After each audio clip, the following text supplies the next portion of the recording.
Today, we're going to pull back the curtain on a company called Redington. Think of it as the unseen engine that really powers the tech economy. It's the critical, often invisible plumbing that connects the world's biggest brands to millions of customers in some of the fastest-growing markets out there. So, let's dive in. So just think about this for a second. You've got a giant company like Apple. How do they actually get an iPhone or a MacBook into the hands of someone in a smaller city in India or a shop in the Middle East? They can't just build an Apple store everywhere, right? It's impossible. So how does that product get from the factory all the way to that local business? Well, the answer is this huge, complex network that's run by a technology distributor. Here's a simple way to look at it. The big global brands, they sell their products to Redington. Redington then takes care of all the messy stuff, the logistics, providing credit, and basically opening up the market to over 45,000 smaller partners. And those partners? They're the ones who actually sell the final product to you and me, the end customers. Okay, so to really get our heads around this company, we're going to break it down into 5 key parts. We'll start with what they do at their core. Then we'll look at how the business is split and evolving. After that, we'll get into the financials, how they make money on such thin margins. We'll talk about what protects them from competition, and finally, where they're heading in the future. All right, first things first. Let's really nail down what a company like Redington actually does. At its most basic, a tech distributor is an intermediary. But, that word doesn't really do it justice. For these huge global brands trying to sell in thousands of different towns across complex markets, a distributor like Redington solves the nightmare of logistics and fragmentation.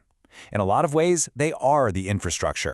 And what's really cool is how they create value on both sides of the equation. For a brand like Microsoft, Redington is their ticket to market. It's a ready-made channel, and, this is huge, Redington takes on the financial risk of getting paid by thousands of tiny partners. Now, for those local partners, they get one place to buy products from over 200 brands, plus they get access to credit they'd have no chance of getting from a giant like Apple directly.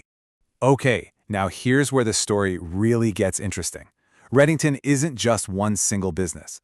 It's really a tale of 2 very different engines, both running under the same roof.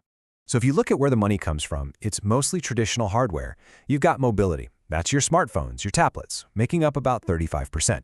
Then there's ESG, which is enterprise gear and PCs. That's another 32%. So you add that up, and you're looking at roughly 2/3 of the whole business coming from these huge mature hardware sales.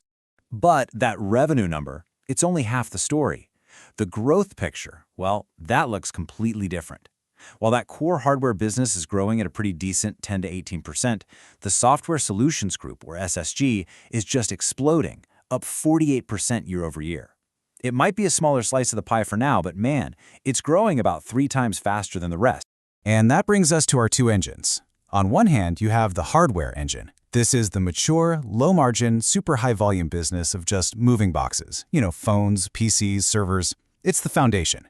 On the other hand, you have the solutions engine, SSG. This is the high-growth, higher-margin future, and it's all about recurring revenue from things like cloud, cybersecurity, and sophisticated software. This quote really just says it all, doesn't it? The company is betting its future on this new solutions engine. And why wouldn't they? Recurring revenue from software just creates stickier, longer-lasting customer relationships and, frankly, much better economics than selling a piece of hardware one time. Now, all this brings us to a bit of a financial puzzle. How on earth does a business that's built on selling low-margin hardware actually generate good returns?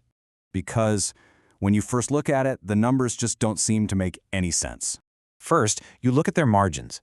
A typical operating margin in this business is razor thin. We're talking around 2%. So for every $100 of stuff they sell, they might only keep $2 in operating profit.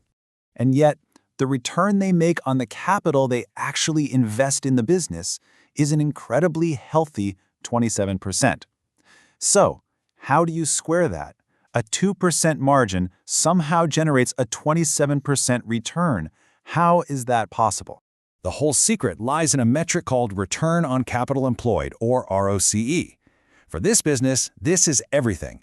It's not about how much you make on a single sale. It's all about how efficiently you use your money to generate profit. It's about how many times you can make that small profit over and over with the same dollar, all within 1 year.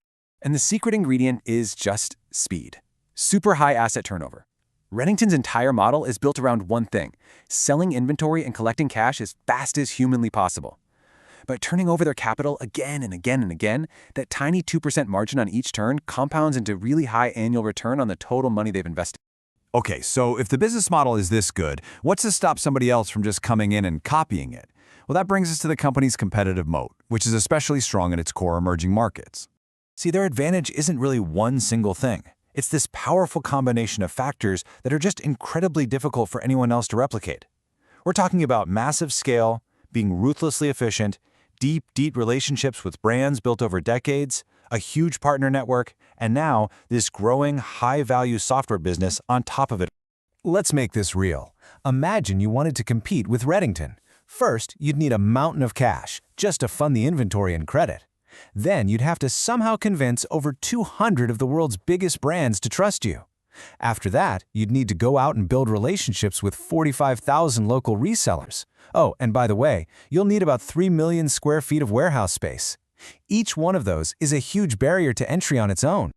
So, for our last section, let's look ahead. What's the strategic direction here, and why does this company and this story really matter for the future of tech?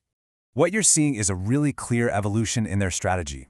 A few years ago, their ideal partner was just someone who could move a lot of boxes. Simple. Today, they're focused on finding and training partners who can sell complex solutions, things like cloud services and cybersecurity. And the vision for the future?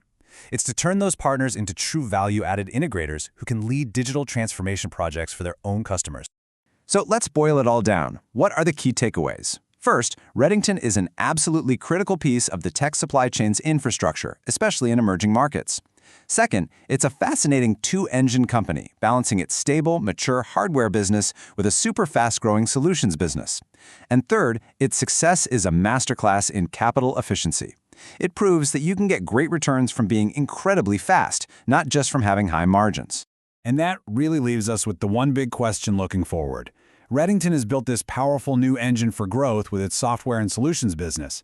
But the real question is, can that new engine grow fast enough and become powerful enough to actually pull the entire massive company into the future? Can it truly transform the whole business model for the next decade? That is absolutely going to be the story to watch.